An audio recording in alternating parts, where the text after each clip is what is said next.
feedback quite harshly. Well, I get feedback as well all the time. Of course I do. And we've worked out that 1% of my audience actually hate me.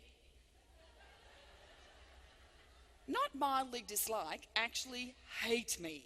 Like there was one guy grabbed my little card there with my details and stuff on it, got a pen and poked holes through my face. I'll show her. I thought it was fantastic. It was a great sign of passion. I think where there's passion, there's hope. And so, now, I have to tell you, years ago, I would have been upset. It would have absolutely destroyed me. Because the lower your self-esteem, the harder the sting. The lower your self-esteem, the more painful the feedback. If you are sitting in the pit in a low self-esteem, it doesn't matter what anybody says to you, you will take it personally.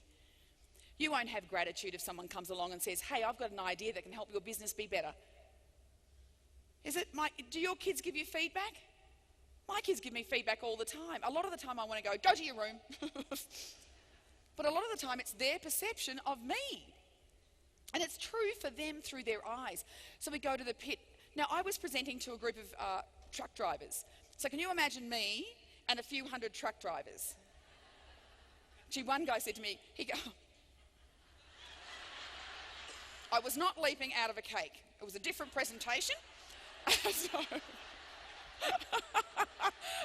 I'm a single mother. I've got to make money any way I can. And so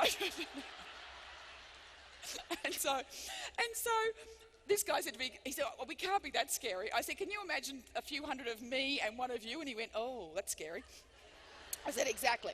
And so there I am, I'm presenting on stage and I'm doing everything I can. And there's one guy sitting right in front of me and he's got a beard from his nose to his kneecaps. And he's just folded his arms and he's got the beady little eyes and he is... Now, I'm doing everything I can to get people laughing, yeah? Because when you laugh, your unconscious mind relaxes, the trust level goes up, and the learning retention is increased by about 65 to 70%. So that's why it's great to have people laughing, yes? So I'm doing everything. I'm going, well, pit man gets lonely down there, so he has a pit party with his pit pals. Everyone's laughing. This guy, nothing. Flatlining, not even a beep on the radar. Nothing. So I am working it. And then we worked it out. Guess who that 1% are?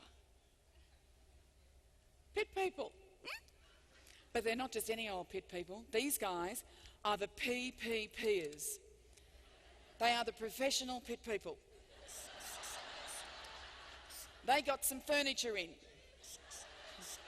TV, DVD player, rendered the old red brick, built a basement, put a pool in. And they did not want someone to come along and show them how they can get out of the pit like that if they want. I can show you how to get out of the pit like that if you want. But when you've spent that much money on renovations, you don't want to go there, do you?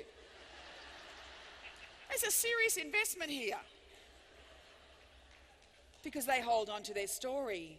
You see, this is my story. You don't know what's happened to me. I've had a hard life. I've suffered. I've been filled with pain. And this is why I sit in that misery. We all have a life of pain. If you want. And I can show you how. Thank you. Because I'm with you, you know what I mean? I am so with you. I'm not standing on this stage talking at you. My heart goes out to you. I've gone through pain. I was saying to a few beautiful ladies, can I just thank you for your fellowship too? You have been so wonderful. My heart was pounding out there. I remember thinking, wow, it hasn't pounded this hard for about 15 years. You know when it's punching through your chest? You can hear it. Dun, dun, dun, dun. Yeah, I'm trying to go, calm down. Breathing.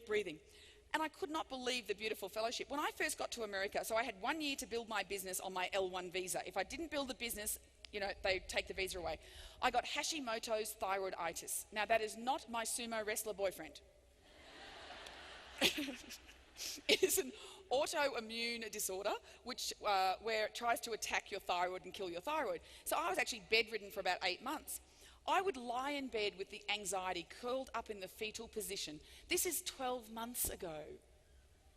This is me, bright and big and the whole thing.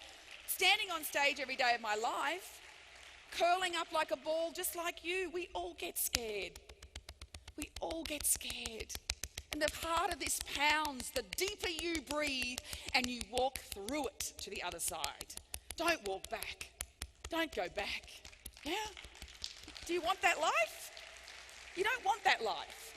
So this is about helping us to get out of this pit. So there is this truck driver sitting in front of me, and I'm working it. Pit this, pit that, yeah, pit, going on. Pit parties, pit pals, pit posture, pit prattle, pit this. He yells out at the top of his voice, "It needs a dog." I went, "All right then."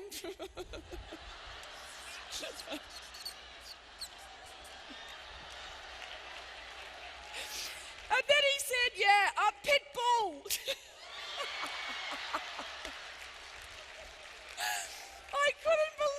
I couldn't believe it. I had tears rolling down my face. I'm, pressing my eyes. Everyone was laughing. And in that moment,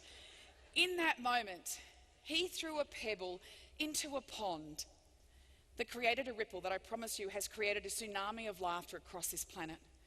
Every country I speak in, I share that story. Did you hear that? Don't you want to bottle that? And every time you're sad, just go, Wouldn't that be wonderful? And that's what he did. And I would love to say to him, I'd love to find him one day and grab him and just say to him, "You changed people's lives in that day. Like that. You just didn't know it. You are changing people's lives every single day. You have no idea that by pushing and walking through your fear, by having courage, that you're going to be the courage for someone else." See, we all need someone to look up to. So who's looking up to you?